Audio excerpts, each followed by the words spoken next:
We thought it was done. Just when we thought enough records were broken for the day.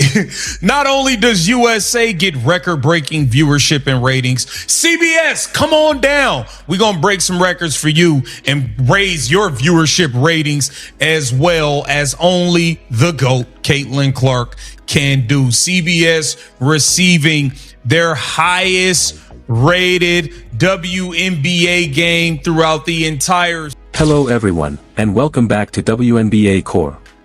Just when we all thought the day's record-breaking moments were over, CBS steps up to shatter ratings expectations once again, driven by the singular star power of Caitlin Clark. CBS has officially recorded its highest-rated WNBA broadcast in history. Today, I'm back with another thrilling and deeply engaging breakdown that you won't want to miss. So without taking up any more time, let's jump straight into today's story. The executive suites at WNBA headquarters have hit an all-time low, leaving the entire sports media landscape in a state of high alert tonight. In a decisive move that completely caught New York officials off guard, global basketball sensation Caitlin Clark firmly turned down league invitations, sparking the most chaotic business crisis in modern women's sports history. By automatically slotting her into prime time for the All-Star three-point contest, network executives and league directors assumed they could effortlessly rescue declining summer viewership numbers. However, Clark completely shut down those plans. The league's marquee showcase event has quickly transformed into a full-scale operational mess. To understand why network leadership is experiencing severe frustration behind closed doors, one must look at the manufactured PR strategies and selective invitation politics that triggered this situation. While Clark was drawing nearly 3 million viewers on national broadcasts and setting all-time network records, league administrators were making questionable decisions behind the scenes. Fans grew increasingly frustrated when fan-favorite sharpshooter Sophie Cunningham, who has been delivering high-efficiency perimeter shooting all season, was noticeably bypassed for an invite. League officials ignored legitimate court performance and fan interest, choosing instead to rely entirely on Clark's presence to anchor their broadcast. Caitlin Clark, recognizing the corporate strategy, refused to let upper management use her name as a promotional tool while sidelining deserving peers. She established a clear boundary by declining her invitation to the three-point challenge, instantly removing the event's primary audience draw. The moment word spread that Clark was opting out, the showcase fell into total disarray. Senior producers scrambled to figure out how to market a flagship event without its biggest global attraction, prompting panicked sponsor communications and causing secondary ticket markets to collapse. Quick pause. If you enjoy this type of coverage, please consider liking this video and subscribing to WNBA Core. Believe it or not, over 93% of our viewers haven't subscribed yet. It's completely free, takes only a second, and means the world to our team. Have you subscribed already? Fantastic. Thank you so much for your support. Now, back to the video. To this, Indiana Fever players have not been getting the right calls. Players have been getting, might as well say, assaulted on a basketball court, and different various things has been happening. So if you guys have not heard the news, the WNBA made an announcement that the three-point contest, and they listed several people that will be taking part in the three-point contest. And with that being said, Caitlin Clark has declined to take part in it. Now, some people mad, some people ain't. But me, I definitely get why she declined. So Alexa Phillip, who was the one who kind of broke this story about an hour ago, that the three-point contest has been listed. And let's pull it up right now. Alexa Philippou here. Instead of Caitlin Clark, Sabrina Rescue, and Kayla McBride were invited to participate in the three-point contest, but declined. Leading up to this point, Indiana Fever players have consistently faced questionable officiating and heavy physical contact on the floor without receiving proper whistle protection. When the WNBA officially announced the roster for the three-point contest, media outlets quickly confirmed that Caitlin Clark had declined to participate. While opinions across the basketball community remain divided, her decision is entirely understandable given the circumstances. Reports broke confirming that alongside Clark, high-profile shooters like Sabrina Ionescu and Kayla McBride were also invited but ultimately passed on participating. This wave of rejections directly impacts the league's primary broadcast partners. Major networks had pre-purchased high-cost advertising slots under the assumption that Clark's involvement would guarantee historic viewership metrics. Without her behind the arc, multi-million-dollar rating projections evaporated overnight. Networks are now confronting an unavoidable reality after months of media commentators attempting to downplay Clark's generational draw. She does not rely on league-created platforms for visibility, rather, her presence provides those platforms with relevance. Without Clark on the court, the structural flaws of the showcase became immediately apparent. Sports pundits who routinely defend front office decisions were forced to admit on live television that the competition's lineup lacked marquee appeal. 0.14 million viewers, up 172% versus last season's average WNBA cable viewership. Caitlin Clark up 172%. And y'all want to keep running around pretending like this person's the face, that person's the face. How ironic is it? Like the highest 4 or 5 viewed games all season is all involving Caitlin Clark. Respect the handle. Read it and weep. It's only one face. That don't mean there are not good other great players, fantastic players that I love watching. It's only one face. Respectfully. Caitlin Clark absolutely shutting it down. Look at the people. Only the queen can provide those kind of numbers.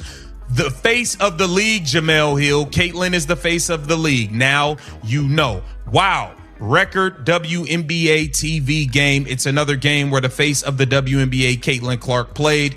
No surprise. Okay. Caitlin Clark absolutely shutting down the viewership. Here it says player of the weeks. Meanwhile, organized online boycotts gained massive momentum as fans mobilized across digital platforms to voice their dissatisfaction. Data shows cable viewership surging by 172% compared to last season's averages, driven almost entirely by games featuring Caitlin Clark. Despite ongoing debates about who represents the face of the league, the top 5 most watched games of the season all share one common denominator: Caitlin Clark. Numbers do not lie. While the league features numerous incredible athletes, the primary box office draw remains undeniable. From shattered television records to packed arenas, Clark's impact on audience engagement is unprecedented. This dissatisfaction reaches far beyond missing an event. Millions of vocal supporters flooded official league channels, pledging to turn off their screens during the broadcast. The audience sent a direct message: when management prioritizes corporate maneuvers over genuine athletic merit, fans will simply tune out.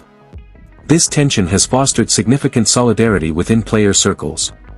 Superstars like Clark are refusing to participate in administrative setups, while players like Sophie Cunningham have openly questioned the league's invite criteria. The narrative that athletes will quietly fall in line for corporate marketing campaigns has been thoroughly dismantled, as players recognize the power of standing together against tone-deaf management decisions. The omission of Sophie Cunningham, a top 5 perimeter shooter in field goal percentage, highlighted the flawed selection process. When the official lineup was revealed featuring players like Ryan Howard, Marina Mabrey, Azzi Fudd, Bridget Carlton, Natisha Heedman, and Jaylen Brown, fans immediately pointed out the absence of proven statistical leaders and top-tier superstars. Behind network doors, high-level meetings have descended into chaotic blame games. Executive producers are desperately reworking broadcast lineups, fully aware that All-Star Weekend viewership numbers risk falling drastically below Clark's standard regular season games. Promising advertisers high ratings becomes impossible when the main attraction opts out and the core fanbase actively boycotts the stream. Management is learning that genuine fan excitement cannot be artificially generated without player alignment. This dispute marks an irreversible shift in modern sports media. For decades, traditional leagues held complete authority over player visibility and narrative framing. Today, true star power belongs directly to the individual athlete. Caitlin Clark's drawing power rests entirely on authentic excellence and a deep connection with millions of dedicated followers. When she chooses not to participate, her audience follows her lead, leaving corporate event organizers empty-handed. Commentators who previously attempted to frame the WNBA's viewership boom as an evenly distributed rise across all teams are now facing reality. The sudden drop in event hype clearly demonstrates the difference between organic cultural phenomena and manufactured promotion. Meanwhile, Clark's on-court brilliance continues uninterrupted, having recently earned Eastern Conference Player of the Week honors after becoming the first player in WNBA history to record 45 points and 10 assists in a single victory, alongside setting speed records for reaching 200 career three-pointers. When official promotional banners for the three-point contest circulated without Clark's name, engagement metrics reflected widespread viewer disappointment. Online discussions generated hundreds of thousands of views, with fans debating the league's choices and analyzing Clark's principled stance. Rather than a simple schedule conflict, many view her decision as a quiet, powerful protest against administrative overreach and unfair treatment across the league. Across digital platforms, fan-created content covering the situation has completely outpaced the league's official marketing materials. By withholding both viewership and financial support, the public has made it clear that athletic integrity matters more than corporate control. This is not a short-term story that will fade away, it is a landmark moment that redefines how the league must operate moving forward. The front office can no longer ignore its premier talent or make unilateral decisions without facing swift economic consequences. The balance of leverage has permanently shifted toward the players who genuinely drive the sport's growth. This dynamic also extends to public commentary surrounding player interactions and media narratives. Unfair expectations are frequently placed on Clark to address every off-court issue, social media debate, or league controversy, despite these challenges existing long before her arrival. The sudden influx of attention has placed her under an intense spotlight where every outcome is projected onto her shoulder, yet she continues to navigate the pressure with unmatched composure. How do you feel about Caitlin Clark taking a stand, declining the three-point contest, and reshaping the dynamic between players and league management? Did she execute the ultimate power move, or did the front office ruin its own showcase by overlooking fan favorites like Sophie Cunningham? Share your complete thoughts in the comments section below. Let's get a massive discussion going. Smash the like button, hit subscribe with all notifications turned on so you never miss another historic breakdown, and share this video with every true sports fan who wants the real story. Thank you so much for watching WNBA Core, and we will see you in the very next upload.